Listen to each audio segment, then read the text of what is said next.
नमस्कार साथियों, स्वागत है आपका आज के नए सेशन में। दोस्तों, हम आज नया टॉपिक शुरू कर रहे हैं। टॉपिक क्या है? वही टॉपिक चल रहा था। आर्टिकल 352 के बारे में हम पढ़ चुके थे। आर्टिकल 352 हमने पढ़ लिया था। 352 में क्या था कि राष्ट्रीय आपातकाल के बारे में बताया गया था। ठीक है, किसके बारे में बताया गया था? राष्ट्रीय आपातकाल के बारे में बताया गया था। आगे हम पढ़ते हैं आर्टिकल 356। तो आर्टिकल 356 मतलब कि आपका राष्ट्रपति शासन के महत्वपूर्ण क्या पॉइंट्स होते हैं, एग्जाम पॉइंट ऑफ व्यू से कौन कौन सी चीजें इंपॉर्टेंट है, और आर्टिकल 360 के बारे में पढ़ेंगे जो वित्तीय आपातकाल की बात करता है। जल्दी शुरू करते हैं कि आर्टिकल 355 क्या कहता है। सबसे पहले जानेंगे कि राज्य को संविधान की प्रबंध व्यवस्था के अनुरूप ही कार्य करने को बाध्य।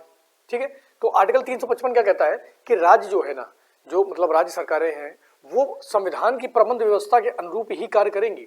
अगर संविधान की जो व्यवस्था है उसके अनुरूप कार्य नहीं करेंगी तो उनको क्या वहां पर क्या कर दिया जाएगा? राष्ट्रपति शासन लगा दिया जाएगा। ठीक है, तो इस चीज को ध्यान रखना है। तो आर्टिकल 355 क्या कहता है? आगे हम बात करते हैं आर्टिकल 356। अगर राज्य सरकारें ऐसा काम नहीं करती हैं तो अनुच्छेद 356 क्या कहता है कि राष्ट्रपति शासन। अब राष्ट्रपति शासन राज्य में लगाने की बात कहता है, तो राष्ट्रपति शासन किन आधारों पर घोषित किया जाता है? तो अब देखते हैं। तो दो आधारों पर घोषित होता है ये।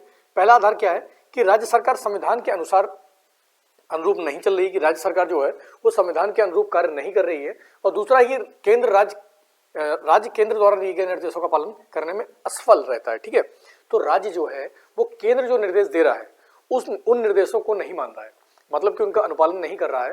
तो इस प्रकार से मतलब केंद्र जो है संवैधानिक जो आपके निर्देश दे रहा है, लेकिन राज्य इसको नहीं मान रहा है। जब राज्य इसको नहीं मान रहा है तो क्या करेंगे हम?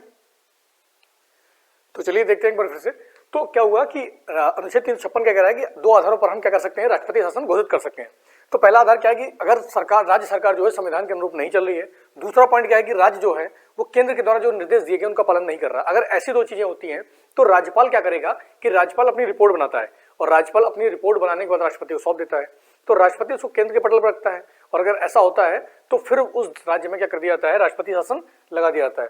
ठीक है, संसद के पटल पर रखता है। ठीक है, आगे बात करते हैं कि देखो जो राष्ट्रपति शासन है वो घोषणा के 2 माह के भीतर संसद के दोनों सदनों से अनुमोदन होना चाहिए। कितना? 2 माह के अंदर। 2 माह के भीतर ही संसद के दोनों सदनों से उसका अनुमोदन होना बहुत आवश्यक है। ठीक है, लेकिन अगर कंडीशन अप्लाई हो, अब कंडीशन क्या है कि मान लीजिए जब इसका अनुमोदन हो रहा है उस समय लोकसभा का विघटन हो गया हो, तो नई लोकसभा बनने के 30 दिन के भीतर उसका अनुमोदन हो जाना चाहिए, और ये तब काम करेगा कि 30 दिन के बाद हम इसको पास कर सकते हैं जब राज्यसभा ने इसको ऑलरेडी पास कर दिया हो। ठीक है, ध्यान रखना, ये पॉइंट बहुत ज्यादा माइनर पॉइंट एग्जाम में बहुत पूछे जाते हैं। अच्छा, राष्ट्रपति शासन कितने महीने चलेगा? तो 6 माह चलता है। कितने माह चलता है? 6 माह। और अधिकतम इसको कितना बढ़ा सकते हैं? तो इसको 3 वर्ष तक अधिकतम बढ़ा सकते हैं। ध्यान रखना, इसका टाइम पीरियड है 3 वर्ष तक बढ़ा सकते हैं। अधिकतम 6 माह तक चलता है। क्या ये सामान्य बहुमत से होता है या साधारण बहुमत से? तो ये सामान्य बहुमत द्वारा पारित किया जाता है, इसको हम ध्यान रखेंगे। अच्छा, मैंने बोला था कि 44वां संविधान संशोधन 1978 याद रखना है। ये बहुत सारे ये आपका मैं बता रहा हूँ कि आपातकालीन व्यवस्थाओं के लिए बहुत ज्यादा इंपॉर्टेंट है। तो 44वां संविधान संशोधन 1978 में क्या किया गया कि 1 वर्ष के बाद जब आपका ये राष्ट्रपति शासन 1 साल तक लग जाएगा तो उसके बाद हर 6 महीने तक बढ़ सकता है, लेकिन 6 महीने तक बढ़ेगा। हर 6 महीने करके आप 3 साल तक बढ़ा सकते हैं, लेकिन किन शर्तों पर बढ़ा सकते हैं? तो पॉइंट ध्यान रखना, यदि पूरे भारत में किसी भाग पर राष्ट्रीय आपात लागू हो। ध्यान रखेंगे क्या कि राष्ट्रीय आपात लागू हो गया हो, या तो पूरे भारत में या भारत के किसी क्षेत्र विशेष पर राष्ट्रीय आपात लागू हो, या चुनाव आयोग ये प्रमाणित कर दे कि जो संबंधित राज्य है वहां पर चुनाव नहीं हो सकता है। तो 2 पॉइंट है 44वें संविधान संशोधन 1978 ने डाले हैं। क्या डाले हैं कि 2 कंडीशन में या तो इलेक्शन कमीशन कहे कि वहां पर अभी चुनाव कराना संभव नहीं है, पहला पॉइंट, और दूसरा ये है कि आपका भारत के किसी भाग पर राष्ट्रीय आपातकाल अगर ऐसा लगा है तो वहां पर हम बढ़ा सकते हैं। ठीक है, तो कंडीशन ध्यान रखना 44वें संविधान संशोधन 1978। तो देखो 44वां संविधान संशोधन 1978 आने से पहले जो भी था, जैसे आपातकाल हो गए तो इनको आप न्यायिक समीक्षा नहीं कर सकते थे। तो 44वां संविधान संशोधन 1978 आने के बाद सारी की सारी चीजें पलट दी गई, अब सबकी समीक्षा हो सकती है। ठीक है, ध्यान रखना। आगे बात करते हैं हम कि किसी भी समय से घोषणा वापस ली जा सकती है। अच्छा, जो राष्ट्रपति शासन है उसको खत्म करने के लिए क्या प्रावधान है? तो किसी भी समय ये घोषणा वापस ली जा सकती है।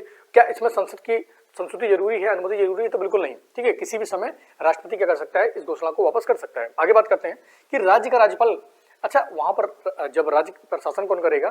तो राज्य पर राष्ट्रपति शासन के समय राज्य पर शासन राज्यपाल करता है। किसकी मदद से करता है? तो राज्य सचिव की सहायता से ये काम करता है। ठीक है, राज्यपाल। आगे बात करते हैं जो कानून अगला पॉइंट है कि जो कानून राष्ट्रपति शासन से बनेंगे वो देखो, अच्छा एग्जाम में ही पूछा जाता है कि जो कानून राष्ट्रपति सदन के समय बनेंगे वो प्रभावी रहेंगे या उसके बाद खत्म हो जाएंगे। तो ध्यान रखना कि राष्ट्रपति सदन खत्म होने के बाद भी वो प्रभावी रहते हैं। हाँ, विधानमंडल चाहे तो उनमें कमी, बढ़ोतरी या उस स्वरूप में बदलाव कर सकती है, बाकी वो प्रभावी बने रहेंगे। आगे हम बात करते हैं कि अगर राज्य में राष्ट्रपति शासन लगता है तो राष्ट्रपति की शक्तियों पर क्या प्रभाव, हाईकोर्ट राष्ट्रपति जो होता है क्या हाईकोर्ट की शक्तियों का अधिग्रहण करता है? तो बिल्कुल नहीं। राष्ट्रपति जो है वो राज्य के हाईकोर्ट की शक्तियों को प्राप्त नहीं कर पाता। ध्यान रखना, राष्ट्रपति जो है हाईकोर्ट की शक्तियों को प्राप्त नहीं कर पाएगा। तो ये भी थोड़ा सा इंपॉर्टेंट पॉइंट है, एग्जाम में आता है। अब बात करते हैं कि 1950 से अब तक कितनी बार लग चुका है? 100 से ज्यादा बार। कितनी बार? 100 से ज्यादा बार इस समय राष्ट्रपति शासन लग चुका है। और पहली बार कब लगा था? तो ये पंजाब में लगा था 1951 में।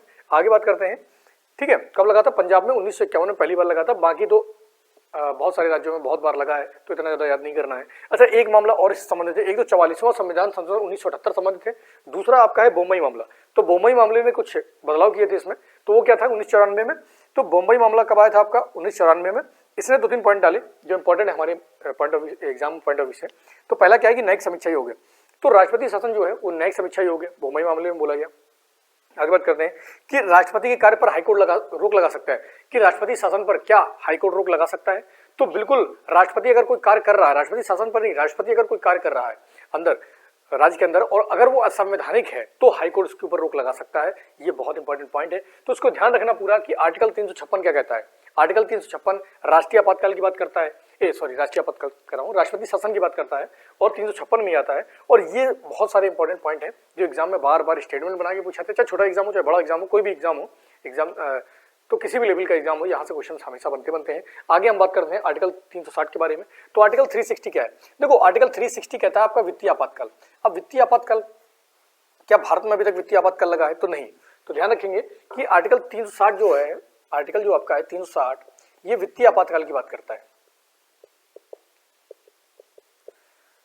तो इसमें भी लगभग सेम ही प्रावधान है वित्तीय आपातकाल। अच्छा, वित्तीय आपातकाल कितने समय तक लग सकता है? बस इतना इंपॉर्टेंट है, ये अनिश्चित काल के लिए लगाया जा सकता है। ठीक है, अनिश्चित काल, तो ये अनिश्चित काल तक के लिए लग सकता है। ठीक है, लेकिन क्या अभी तक भारत में वित्तीय आपातकाल लगा है? तो बिल्कुल नहीं। इस समय भारत में वित्तीय आपातकाल नहीं लगा है। तो इसको ध्यान रखेंगे कि भारत में अभी तक वित्तीय आपातकाल नहीं लगा है, नहीं लगा है। और बाकी इसमें पास होना तो वही चीज है कि संसद अनुमोदन करती है इसमें, ठीक है, दोनों सदनों से पारित होना आवश्यक है इसका। और दूसरा पॉइंट ये है कि अगर लोकसभा का विघटन हो गया तो अगर राज्यसभा में ऑलरेडी इसको पारित किया जा चुका है तो लोकसभा की अगली बैठक के 30 दिन के अंदर इसको पारित होना आवश्यक होता है, अनिवार्य होता है। ठीक है, और कितने टाइम के लिए लगता है? अनिश्चित काल के लिए लग सकता है, इसको भी ध्यान रखेंगे। और वित्तीय आपातकाल अभी तक भारत में नहीं लगा है। तो बस यहाँ से इतने पॉइंट याद रखो, ज्यादा कुछ पढ़ना नहीं है इसमें। तो आज तो ये सारे टॉपिक थे आर्टिकल 356 आर्टिकल 360 के बारे में। तो लगातार मेहनत करते रहो, लगातार पढ़ाई करते रहो। और इसी तरीके से, क्योंकि जनवरी से एग्जाम स्टार्ट हो जाएंगे पूरा दिसंबर तक, 2023 में बहुत सारे पेपर होने हैं। तो लगातार मेहनत करो, लगातार हार्ड वर्क करो, लगातार रिवीजन करते रहो। आज के लिए इतने बहुत है। जय हिंद।